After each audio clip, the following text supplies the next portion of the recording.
दुनिया जो मशहूर कॉमेडी फनकार चार्ली चैपलिन पंहिंजी ज़िंदगीअ जो वाक़ियो बयानु कंदे चवे थो, जॾहिं मां नंढड़ो हुयुसि त पंहिंजी वालदा खे रोज़ रांदीकनि जे लाइ चवंदो हुयुसि। हूअ चवंदी हुई त तोखे रांदीका त मां वठी ॾींदसि, पर फ़िलहालु तोखे सुम्हणो पवंदो, आराम करिणो पवंदो। हू चवे थो त हर ॾींहुं मुंहिंजी का न का ख़्वाहिश हूंदी हुई। हिकु ॾींहुं मूं पंहिंजी वालदा खे चयो त छा मां पंहिंजी ज़िंदगीअ में पंहिंजे ख़्वाहिशुनि खे पूरो करे सघंदुसि। मुंहिंजी वालदा मूंखे चयो त तुंहिंजूं ख़्वाहिशूं बिल्कुलु पूरियूं थींदियूं, पर शर्त इहो आहे त तोखे हींअर आराम करिणो पवंदो, हींअर निंड करणी पवंदी। चार्ली चैपलिन चवे थो त जॾहिं मां वॾो थी वियुसि त मुंहिंजूं ख़्वाहिशूं नंढियूं थी वियूं। मुंहिंजी वालदा हिन दुनिया मां गुज़ारे वई। हिकु ॾींहुं हूअ मुंहिंजे ख़्वाब में आई।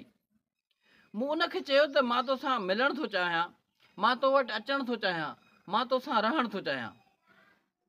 मुंहिंजी वालदा मूंखे चयो त मां तोसां हर रोज़ु तुंहिंजे ख़्वाब में मिलणु ईंदसि, हर रोज़ु तोसां ख़्वाब में गॾु रहंदसि, पर शर्त इहो आहे त हींअर तोखे सुम्हणो पवंदो, हींअर तोखे निंड करणी पवंदी, हींअर तोखे आराम करिणो पवंदो।